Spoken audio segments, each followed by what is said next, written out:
आज की इस वीडियो में नाजरीन आप जानेंगे दिल की धड़कन के लिए, क्योंकि बहुत ज़्यादा लोगों को दिल की धड़कन शुरू हो जाती है। जैसे कि जो कोई दौड़ता फिरता चलता है तो उसमें जो है दिल की धड़कन बहुत ज़्यादा तेज़ हो जाती है। ऐसी सूरत में नाज़रीन आज बहुत अच्छा नुस्खा बताने वाली हूँ जो कि बहुत ही कारआमद और बहुत ही फ़ायदेमंद है। आप इस्तेमाल करके देखें, खुश हो जाएंगे। तो आइए जानते हैं कि आपने क्या चीज़ें लेनी है और किस तरह इसका इस्तेमाल करना है।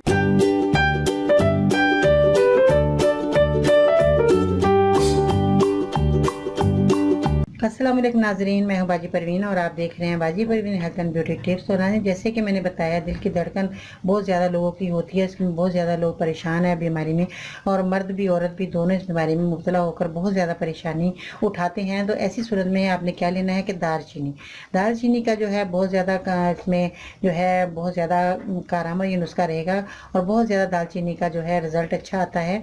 बहुत लोगों ने इस्तेमाल किया, उनको बहुत फ़ायदा हुआ, आप भी इस्तेमाल करेंगे। और दालचीनी का मैंने एक वीडियो भी बताई थी, उसमें फ़ायदे बहुत ज़्यादा थे दालचीनी के। तो आज भी मैं एक फ़ायदा उसमें से एक ये भी है कि दिल की धड़कन दूर करने के लिए बेहतरीन उसका रहेगा, आप इस्तेमाल करके देखें। दालचीनी आपने लेनी है, उसके बाद शहद का इस्तेमाल करना है। अब इन दोनों चीज़ों को आपने मिक्स कर लेना अच्छे तरीके से, और ये दिल की धड़कन के लिए बेहतरीन आपके लिए नुस्खा रहेगा। आपने हम वजन दोनों चीज़ें ले लेनी है। अगर आप 50 ग्राम दालचीनी लेकर आती हैं और उसके बाद आपने 50 ग्राम शहद मिलाकर रख लेना है। इसको रोज़ाना आपने खाना है, नाश्ता करने के बाद इस्तेमाल कर लें और रात को सोने के बाद, क्योंकि इसके बाद सोने से पहले, सोने के बाद कह रही हूँ, सोने से पहले आपने ये नुस्खा इस्तेमाल कर लेना है। खाना खाने के बाद आपने ये दवाई का इस्तेमाल करना है। आपकी जो दवाई हैं वो आपकी छूट जाएंगी। दवाइयाँ आपने जो खाते हैं वो आप खुद कहेंगे कि ये बहुत अच्छा नुस्खा रहा, और आप दवाइयाँ छोड़ देंगे। उसके साथ नाज़रीन आपने क्या करना है, चाय भी आप बनाकर इसकी पी सकते हैं। चाय के अंदर आपने क्या करना है, जैसे आपने दूध वाली चाय आप बनाकर पीते हैं, उसके अंदर आपने छोटे से 2-4 टुकड़े इस तरह छोटे छोटे करके अगर आपने डाल दिए तो ये जो है बहुत ज़्यादा इसमें बहुत फ़ायदा रहेगा। आपने छोटे छोटे टुकड़े कर लेने इस तरह के, तो टुकड़े करके अगर आप 5-6 टुकड़े आप चाय के अंदर डाल देते हैं तो उसको आप पका लेते हैं अच्छे तरीके से, ताकि इसका जो है असर चाय के अंदर आ जाए। तो वो भी आप अगर पी लेते हैं तो इससे जो है आपकी जो है बहुत दालचीनी का असर आपको फ़ायदा हो देगा, असर होगा, और इसमें जो आपकी धड़कन भी कम होती चली जाएगी। क्योंकि दालचीनी की चाय पीने से बहुत सी दर्दें भी ख़त्म हो जाती हैं, और आपके जो है जिस्म की पूरी जिस्म के दर्द हो रहा होगा वो भी खत्म हो जाता है। और दिल की धड़कन के लिए भी ये बहुत अच्छी दालचीनी है और बहुत फ़ायदेमंद है। आपने शहद में मिलाकर रख लेनी है, ये कोई ख़राब होने वाली चीज़ नहीं, इसका कोई साइड इफ़ेक्ट नहीं है।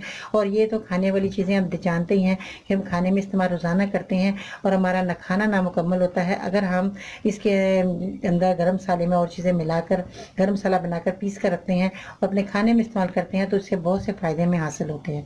तो दालचीनी का आपने इस तरह इस्तेमाल करना है, शहद में मिलाकर आप रख लीजिएगा हम वज़न लेकर, और रोज़ाना आपने जो है खाना खाने के बाद आपने इस्तेमाल करना है।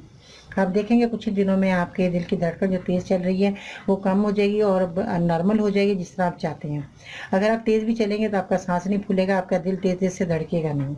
आपने कम से कम 1-2 महीने तक ये दवाई का इस्तेमाल करना है। तो अगर आप 2 महीने 3 महीने इस दवाई का इस्तेमाल कर लेते हैं, हमेशा की बीमारी से निजात पा लेंगे, और हमेशा अपने घर के काम जिस तरह करते हैं इस तरह करेंगे। तो दुआ में ज़रूर याद रखिए नाज़रीन, अगर आपको मेरी कोई बीमारी, कोई आपको, जैसे कि मैं आपको कोई भी मैं बीमारियां बताती हूँ, जैसे भी आपको कोई बीमारी होती है तो उसका जो है आपने मुझे सही तरीके से बताना है कि आपने इसमें क्या दवाई इस्तेमाल करी है, आपने डॉक्टर को दिखाया कि नहीं, आपकी उम्र कितनी है और आपको मर्ज़ कितना पुराना है, ये भी आपने मुझे बताना है। शायद आपने मुझे फीडबैक ज़रूर देना है, और उसके साथ ये भी बताइए कोई बीमारी तो नहीं है, जैसे शुगर वगैरह हो तो उसमें भी मुझे दवाइयाँ बताने में आसानी हो जाती है, तो उसी हिसाब से मैं आपको अच्छी दवाई बता सकूँ। इसके अलावा अपने शहर का नाम लिखना मत भूलिए। और अगर आपको मेरे मज़ीद नुस्खे हासिल करना चाहते हैं नाज़रीन, तो आप मुझे ट्विटर पर फॉलो कर सकते हैं, फेसबुक पेज और ग्रुप तो आप जानते ही हैं। मज़ीद रहनुमाई के लिए विजिट करें मेरी वेबसाइट bajiparveen.com। तो इसके साथ ही नाज़रीन मुझे दीजिएगा इजाज़त, इंशाअल्लाह ताला कल मिलेंगे नई वीडियो के साथ। तब तक के लिए अल्लाह निगहबान।